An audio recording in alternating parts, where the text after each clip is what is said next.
राधे मित्रों, आप सभी को पंडिताइन छवि शर्मा का हार्दिक अभिनंदन और महाशिवरात्रि की बहुत बहुत शुभकामनाएं।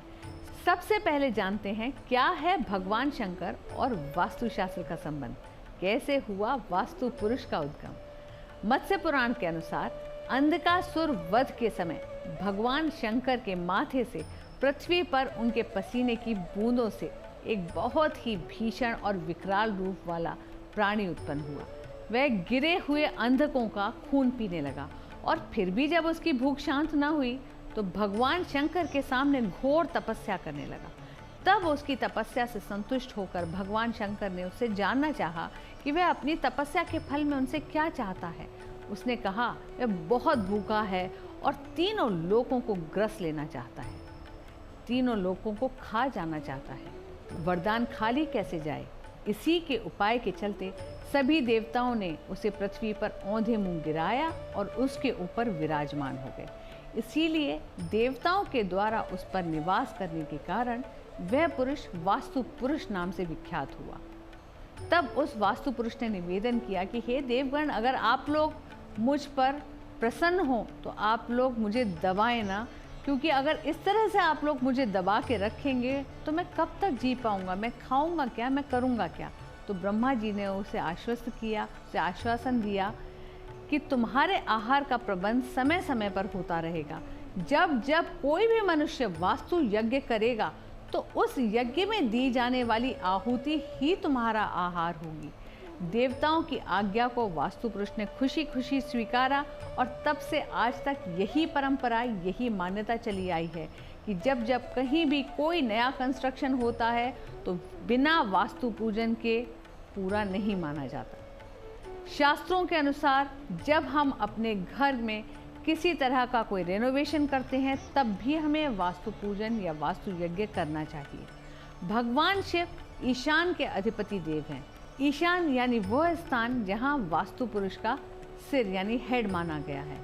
अगर आपको लगता है कि आपके घर, ऑफिस, फैक्ट्री या दुकान की नॉर्थ ईस्ट जोन या ईशान कोण का वास्तु ठीक नहीं है तो महाशिवरात्रि के पावन अवसर का लाभ उठाते हुए इन दोषों को दूर करें। ध्यान दें कि आपके यहाँ नॉर्थ ईस्ट कटा हुआ, ढका हुआ, ऊंचा न हो। दरअसल वास्तुशास्त्र के अनुसार ईशान कोण या नॉर्थ ईस्ट जोन जितना नीचा, खुला, साफ सुथरा होगा उतना ही शुभ फल देगा। अगर वहाँ कोई वाटर बॉडी हो तो समझिए सोने पर सुहागा, क्योंकि ईशान में ही वास्तु पुरुष का मस्तक है जो कि एक सेंसिटिव जोन भी मानी गई है। इसलिए वहाँ किसी भी तरह का वास्तु दोष अशुभ होता है।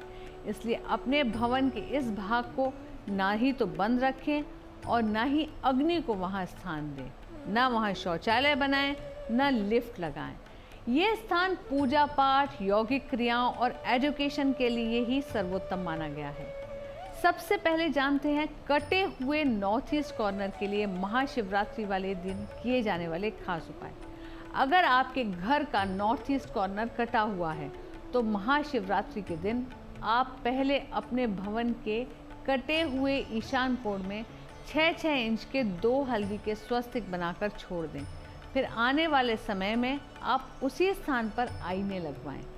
दूसरा उपाय उन लोगों के लिए है जहां नॉर्थ ईस्ट जोन में सीढ़ियां हैं।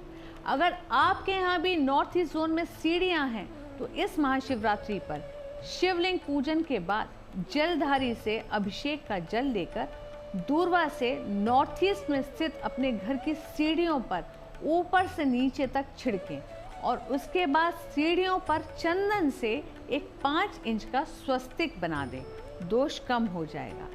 जिन लोगों की कुंडली में काल सर्प दोष हो उन्हें महाशिवरात्रि के दिन घर के मुख्य दरवाजे पर पिसी हुई हल्दी से स्वस्तिक बनाकर भगवान शंकर के गले में पड़े नाग का ध्यान करना चाहिए और सांप के प्रति, नाग के प्रति अपने किसी पूर्व जन्म में हुए अपराध के लिए क्षमा मांगकर व्रत शुरू करना चाहिए। शिवलिंग पर दूध और बेलपत्र चढ़ाकर जप करना और रात को ईशान कोण में मुख करके जप करना शुभ माना गया है।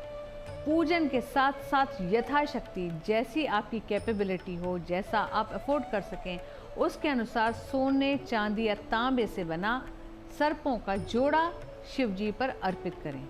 तो काल सर्प दोष से मुक्ति होगी। हाई ब्लड प्रेशर और कार्डियक पेशेंट्स यानी दिल के मरीजों को शिव पूजन में रुद्राक्ष के कुछ दानों को शिव जी पर अर्पित करके उनका भी अभिषेक कर लेना चाहिए। फिर इन रुद्राक्षों को वहाँ से उठाकर अपने पास रखें। अब हर रात रुद्राक्ष को अपने पीने के पानी में भिगो करके घर के नॉर्थ ईस्ट जोन में रख दें। सुबह उठकर इस पानी को छान करके पी लें। ये ब्लड प्रेशर और कार्डियक पेशेंट्स के लिए एक बेजोड़ उपाय माना गया है। पुराणों के अनुसार स्वयं भगवान विष्णु ने ब्रह्मा जी से कहा कि जो शंभु और महेश इन दो नामों का उच्चारण बार बार करता है उसे जीवन मरण के बंधनों से मुक्ति मिल जाती है। भगवान शिव ने खुद यमराज से कहा कि जो पुरुष किसी भी प्रसंग में मेरा नाम उत्साह के साथ जपेगा वह सभी पापों से छूट जाएगा। मगर दुख में सुमिरन सब करे, सुख में करे न कोई। जो सुख में सुमिरन करे तो दुख काहे को होए। इसलिए अगर आपके सभी काम ठीक ठाक हो रहे हों, किसी प्रकार की कोई समस्या नहीं हो, तब भी आप शिव का नाम अवश्य जपते रहें। शिव जी की कृपा से हर प्रकार की समस्या आपसे हमेशा दूर रहेगी। आप सभी को पंडिताइन छवि शर्मा की ओर से महाशिवरात्रि की हार्दिक शुभकामनाएं।